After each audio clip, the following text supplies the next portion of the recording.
Hello Dragon Ball fans, my name is Virgo Durai, and I'm going to be talking about preliminary pro tips for Dragon Ball Xenoverse. Now I know a lot of you are going to be sitting there like, hey yo Virgo, how you going to come up with pro tips before the game comes out? Look, I'm a competitive gamer. Personally, I can watch a lot of things and understand the basics that you need to do. So basically, these are going to be the basics that you're going to want to do. And mind you, yes, I have played the game. I've come up with like a few combos on my own, stuff like that, blah, blah, blah. But anyway, let's get to it. Alright, so the main thing in any fighting game that you want to keep an eye on is spacing per character. In Dragon Ball Xenoverse, the cool thing is some characters can stretch. Some characters have a longer attack range. You have to keep yourself in the range that you're still able to attack your opponent without getting hit. And that's one of the main things in any fighting game. Once again, don't get hit.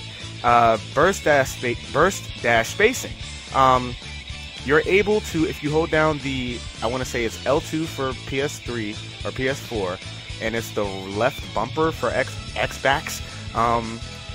You want to hold down the left trigger, and then you move in order to basically dash. You have your R around you. The interesting thing is it has very small startup lag, but there is startup lag. But the lag on when you stop dashing is almost immediate. It's a snap, literally. So you can use that to decide when you want to space against your opponent. In terms of aerial battles, to rise, all you got to do is hold X. To go down, you can just press L3, or you can press you can double tap X and you'll go down, or you can press block and press X and you'll go back down. So there are a lot of outs. So you got to decide on that spacing per character. The next big thing that you're going to hear, and this is what you're going to hear in the upcoming weeks, especially if you're looking to be good in this game, you know, top in that world tournament, is your ki and your stamina management. As most of you guys know at this point, snap vanishing takes out 2 bars of your stamina. I've seen a lot of people who will go Kaioken, which eats up your stamina, and then immediately snap vanish. That's a big no-no, because now you've wasted your Kaioken and your entire stamina bar. Keeping that stamina managed is a very important thing. Sometimes you might want to eat a combo while you still have stamina. Sometimes you might want to snap vanish twice, knowing you have a last snap vanish, and not snap vanish a combo after that in order to fool your opponent and save it for later. The next thing is you want to keep that ki managed. Even if you're not a ki-centric character, you don't want to be in the middle of a combo and you're like, alright, now I'm going to shoot a ki blast. Oh, I don't have enough. You don't want to do that. You don't ever want to not know when you're out of something, because if you try to use it, then you're pretty much screwed. You'll get wrecked. Also, Z-Souls tend to give you a little boost. I don't have all the details, but I've noticed that some Z-Souls will allow you to automatically charge your ki at a faster rate. Some Z-Souls do the same for your stamina. So you want to keep an eye on your Z-Soul selection. Next thing, your transformation decisions. I've seen a lot of people who will go Super Saiyan at the beginning of the match, and they'll get wrecked, because once you fall out of Super Saiyan, you have no ki and you have no stamina. Your stamina resets itself no matter where it is, and you kind of have to wait for your stamina to build back up. I want to say it's a 7-second or 5-second wait, and you might be thinking, oh, 5 seconds, it's not bad. 5 seconds is a lot when you can't burst dash, because burst dashing uses up your stamina. You can't run. You'll have to actually fight your way out, or you'll eat a mean combo. Kaioken. I've seen a lot of people use Kaioken when they're in the middle of, melee exchanges. That's a no-go. You want to use Kaioken when you've got a little space, use a combo on your opponent, then go Kaioken, then rush them down. Kaioken is very melee-based. Also, I want to talk about Super Vegeta. From what I've seen, Super Vegeta doesn't seem to eat up his ki. I don't know if the game was glitching, or if somebody kept charging, or if the guy was landing a lot of attacks, but his ki did not seem to go down, and I personally don't know how you get knocked out of that. But it also seems that it doesn't boost your melee, it boosts your ki. So that's Super Vegeta. You want to decide, one, if you and your opponent are blast-centric or melee.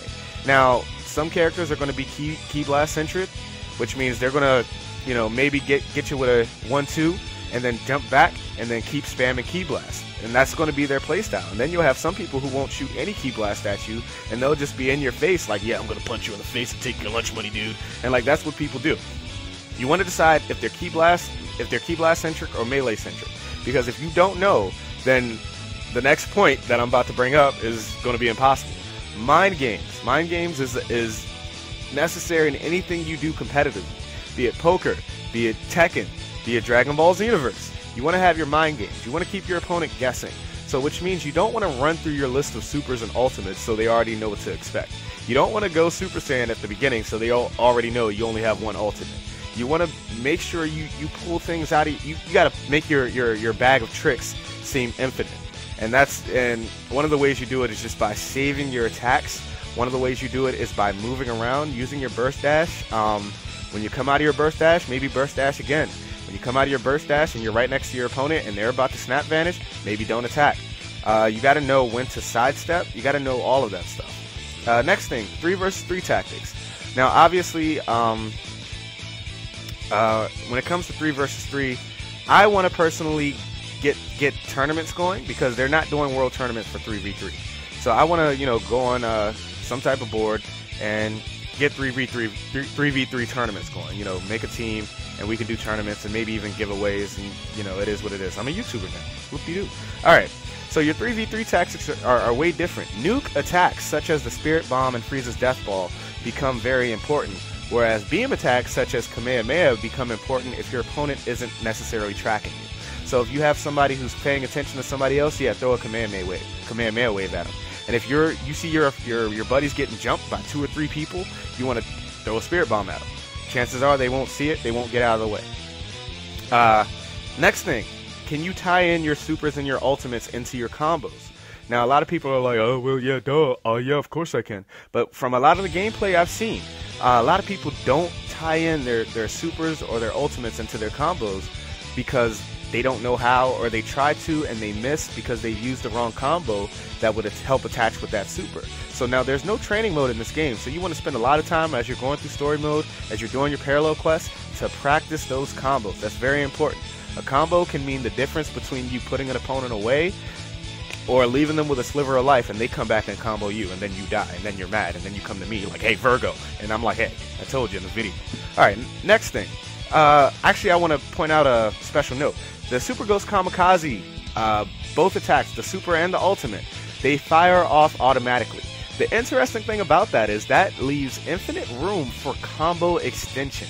But we'll get into that later. Next thing, knowing when to vanish and when to dodge is very important. Simply because if I'm in the middle of a combo and I knock you back and I vanish and I'm behind you now and you're flying through the air and then you vanish and I peep that you vanished, I can easily just turn around and just continue my combo. You want to know when in a person's combo should you vanish. A lot of times you want to vanish right when they're charging up that Kamehameha wave for the big combo ender. Sometimes you do got to eat some attacks in order to avoid eating even more attacks. So, main thing, don't get hit. Work on your key blast spacing. Work on your burst dash spacing. Big time spacing, and work on your stamina and your key management. So this is Virgo Durai. I will see you on the battlefield. And remember, my life is a chip in your pile. Also, don't forget to like, comment, subscribe below, or else.